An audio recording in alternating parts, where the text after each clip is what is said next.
नमस्कार, मैं doctor Neelam Chaudhary, assistant professor, government law college Ajmer. आज हम बात करेंगे कर्मकार प्रतिकर अधिनियम 1923, द एम्प्लॉयज़ कंपनसेशन एक्ट 1923 के बारे में। आज का हमारा टॉपिक है चैप्टर 2, जिसकी हेडिंग है कर्मकारों के लिए प्रतिकर। Employees compensation.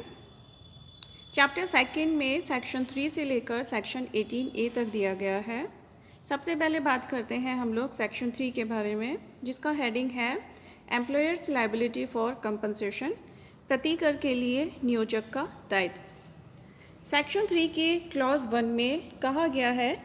कि यदि किसी कर्मचारी को अपने नियोजन अथवा उसके अनुक्रम में उत्पन्न दुर्घटना से वैयक्तिक क्षति मीन्स पर्सनल इंजरी पहुंचती है, तो इस अध्याय के उपबंधों के अधीन नियोजक का यह दायित्व है कि वह कर्मचारी को प्रतिकर प्रदान करे। परंतु नियोजक का प्रतिकर देने संबंधित दायित्व निम्न दशाओं में आबद्ध कर नहीं होगा।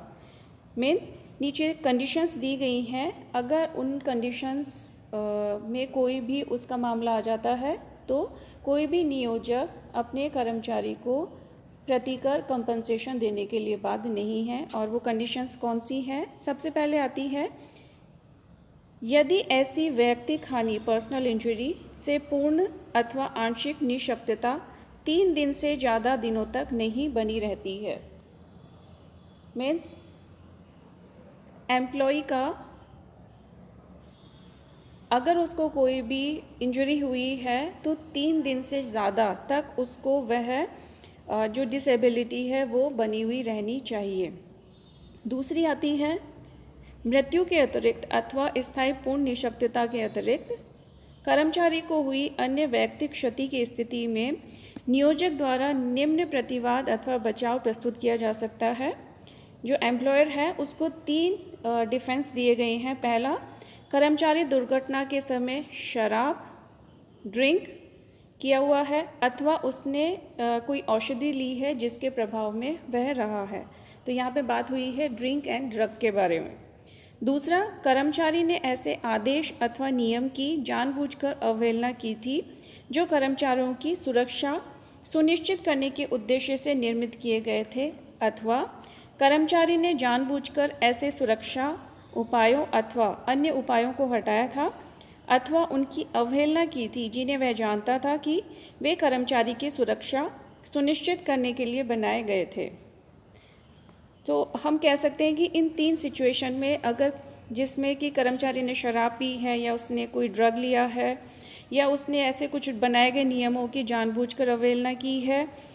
या फिर ऐसे सुरक्षा उपायों को हटाया है, तो इन सिचुएशंस में जो एम्प्लॉयर है उसकी कंपनसेशन देने के लिए लायबिलिटी नहीं बनती है।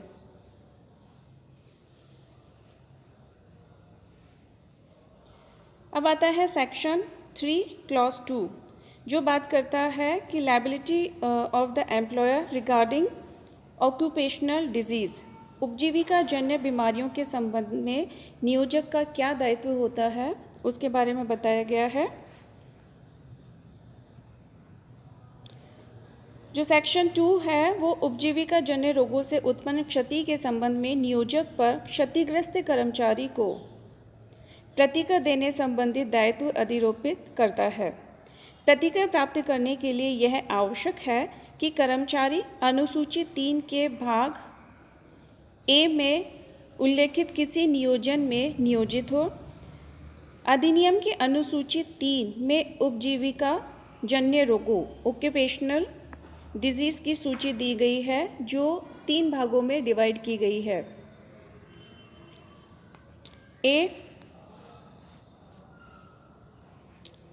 भाग ए में वर्णित रोगों के विषय में प्रतिकर राशि प्राप्त करने के लिए किसी विशिष्ट अवधि के लिए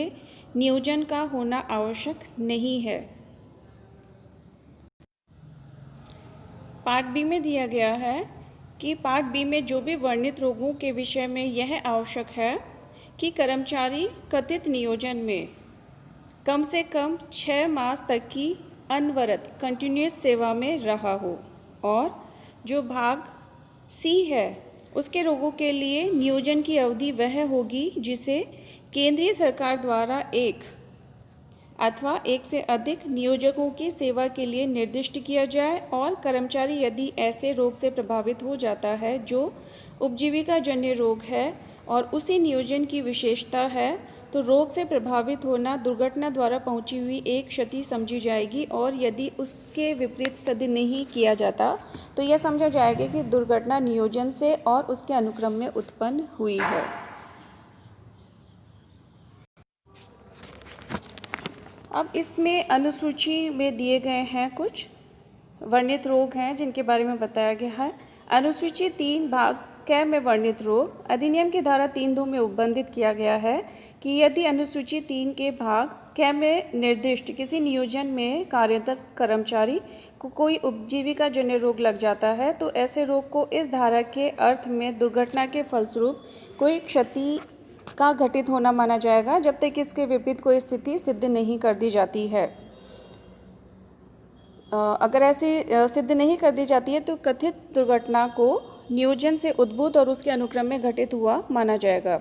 यदि अनुसूची 3 के भाग क में उल्लेखित उपजीविका जन्य रोग कर्मचारी द्वारा नियोजन छोड़कर चले जाने के बाद होता है तो ऐसी स्थिति में नियोजक कोई भी प्रतिकर देने के लिए आबद्ध कर नहीं होगा।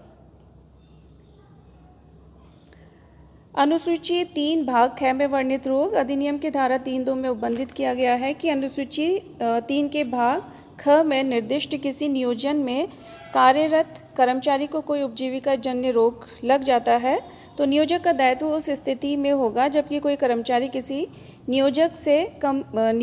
के यहाँ कम से कम 6 मास तक लगातार सेवा में रहा है और कर्मचारी अनुसूची के भाग ख में निर्दिष्ट किसी नियोजन से जुड़ा हुआ है। यदि कर्मचारी उस अनुसूची में वर्णित किसी ऐसे उपजीविका जन्य रोग से ग्रसित हो जाता है जो विशेष रूप से उस नियोजन से संबंध रखता है तो ऐसे रोग से रोगग्रस्त हो जाना इस धारा के अर्थ में दुर्घटना द्वारा घटित क्षति मानी जाएगी। अब बात करते हैं हम लोग कि सेवा समाप्त हो जाने के बाद अगर कोई उपजीविका जन्य रोग हो जाता है तो क्या किया जाएगा। तो यदि कर्मचारी की सेवा समाप्त हो जाने के बाद वह किसी उपजीविका जन्य रोग से ग्रसित हो जाता है तो उसे प्रतिकर राशि प्राप्त करने के लिए निम्न परिस्थितियों को साबित करना आवश्यक होगा कि पहला कि वो जो भाग 2 में अनुसूची 3 के भाग 2 में जो भी नियोजन दिया गया है वहाँ पे लगभग उसने लगातार 6 माह तक काम किया हो और वो जो रोग है वो उसी नियोजन से संबंध रखता है और इसी की वजह से उस व्यक्ति को वह रोग हुआ है। अब बात करते हैं हम लोग भाग ग में वर्णित रोगों के बारे में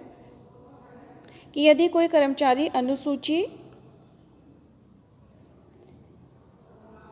3 के भाग ग में वर्णित किसी उपजीविका जन्य रोग से ग्रसित हो जाता है तो ऐसी स्थिति में नियोजक का दायित्व निम्न शर्तों के अधीन होगा। पहला कि भाग ग में वर्णित किसी नियोजन में कर्मचारी एक अथवा एक से अधिक नियोजकों की सेवा में लगातार एक ऐसी कालावधि तक सेवारत रहा है जिसका विवरण ऐसे नियोजन में से प्रत्येक के संबंध में केंद्रीय सरकार द्वारा किया गया है और यदि कर्मचारी ऐसे किसी रोग से ग्रसित हो जाता है जिसका विवरण नियोजन से संबंध विशिष्ट उपजीविका जन्य रोग में कर दिया जाता है। उपयुक्त अगर ये दोनों ही शर्तें ऊपर जो दी गई दोनों शर्तें हैं उनके पूरा हो जाने पर ही किसी कर्मचारी को उपजीविका जन्य रोग से ग्रसित माना जाएगा। अब इसमें आता है सेक्शन 2A, सेक्शन 3 का क्लॉज 2A जिसके अनुसार यदि नियोजन एक से अधिक नियोजकों के स्वामित्व के अधीन है तो ऐसे सभी नियोजक ऐसे आनुपातिक रूप से प्रतिकर देने के लिए दायित्वाधीन होंगे जो आयुक्त द्वारा कथित परिस्थितियों में उचित समझते हुए निर्धारित किया जाता है। कहने का तात्पर्य ये है कि किसी भी अगर कर्मचारी ने एक से ज़्यादा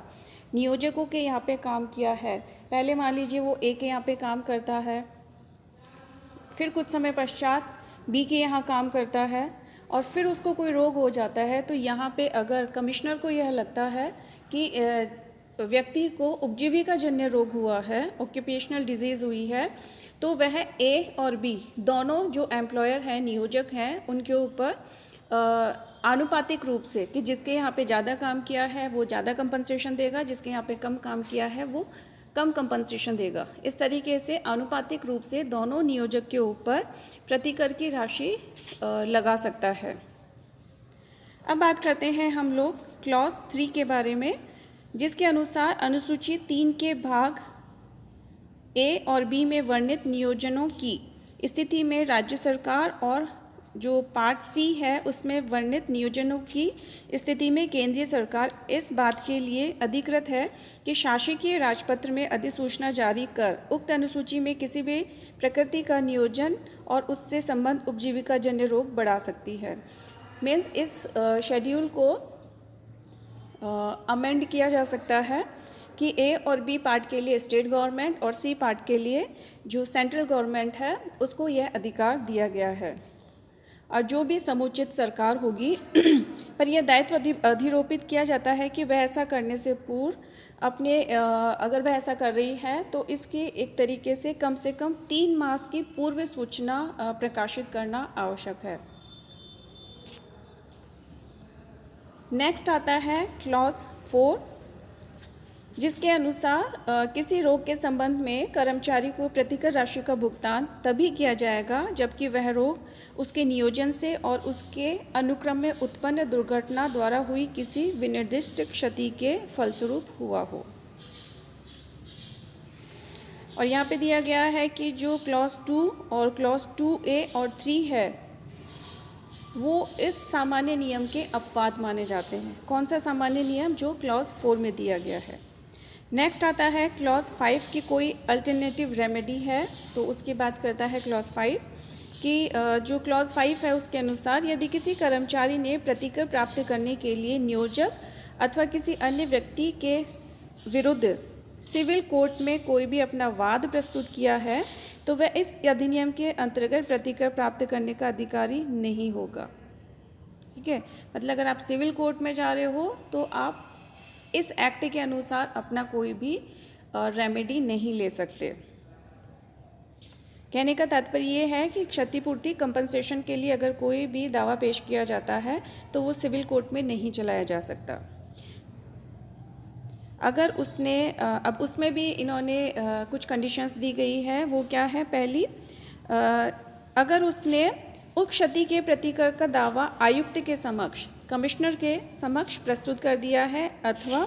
नियोजक और कर्मचारी के मध्य क्षतिपूर्ति के लिए प्रतिकर प्राप्त करने संबंधी कोई करार हो चुका है। इन दोनों ही कंडीशन में कोई भी जो कर्मचारी है वो सिविल कोर्ट में अपना दावा प्रस्तुत नहीं कर सकता।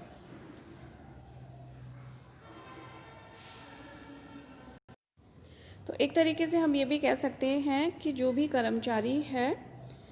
उसको रेमेडी कहाँ पे चाहिए यह वह कर्मचारी डिसाइड करेगा कि उसको टॉर्ट में जो नेग्लिजेंस टॉपिक है हम लोगों ने देखा है वहाँ पे अपना दावा प्रस्तुत करना चाहता है या वो इस एक्ट के अनुसार अपना दावा प्रस्तुत करना चाहता है। लेकिन एक बात यहाँ पे ध्यान रखनी है कि जैसे ही कर्मचारी अपने किसी एक विकल्प को चुनता है ऑटोमेटिकली उसका जो दूसरा विकल्प है वह समाप्त हो जाता है कि अगर वो टॉर्ट में जाता है तो यहाँ पे उसका दावा समाप्त हो जाता है, और अगर वो सिविल में जाना चाहता है, सिविल कोर्ट में जाना चाहता है तो ज़रूरी है कि उसने कमिश्नर के आगे अपना दावा पेश ना किया हो और उसके और नियोजक के बीच में किसी भी तरीके का कोई भी एग्रीमेंट ना हुआ हो।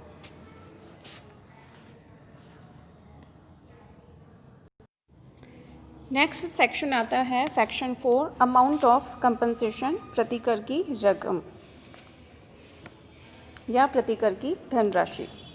अधिनियम की जो सेक्शन 4 है उसके अनुसार यदि किसी कर्मचारी को हुई क्षति की प्रकृति के अनुसार प्रतिकर की राशि का भुगतान किया जाता है। इसके अनुसार यदि कर्मचारी को अपने नियोजन से उद्भूत या उसके अनुक्रम में उत्पन्न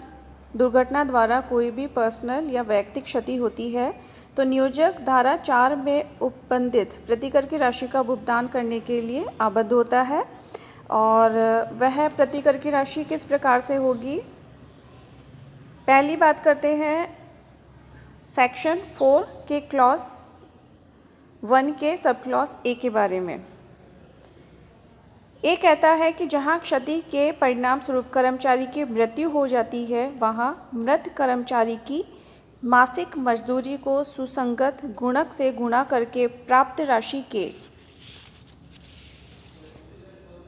50% के बराबर धनराशि अथवा 50% के बराबर राशि अथवा 1,00,000 और 20,000 रुपये जो भी ज़्यादा होगा वह उस कर्मचारी को दिया जाएगा। बी बात करता है कि जहाँ पर जो परमानेंट प्रकार की डिसेबिलिटी होती है जिसे पूर्ण निःशक्तता कहा जाता है वहाँ मृत कर्मचारी की मासिक मजदूरी को सुसंगत गुणक से गुणा करके प्राप्त धनराशि के 60% मंथली उसका जो भी वेजेस होता है उसके अनुसार किया जाएगा या 1,40,000 रुपये जो भी ज़्यादा होगा वह अमाउंट उस कर्मचारी को दिया जाएगा।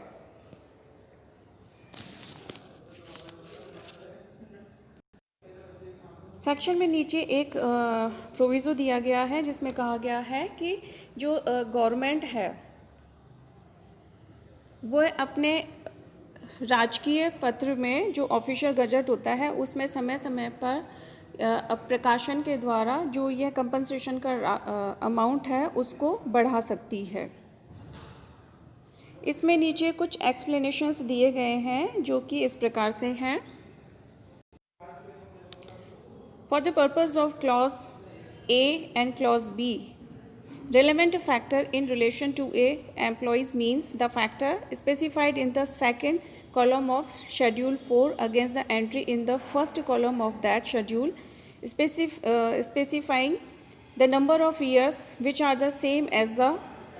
completed years of the age of the employee on his last birthday immediately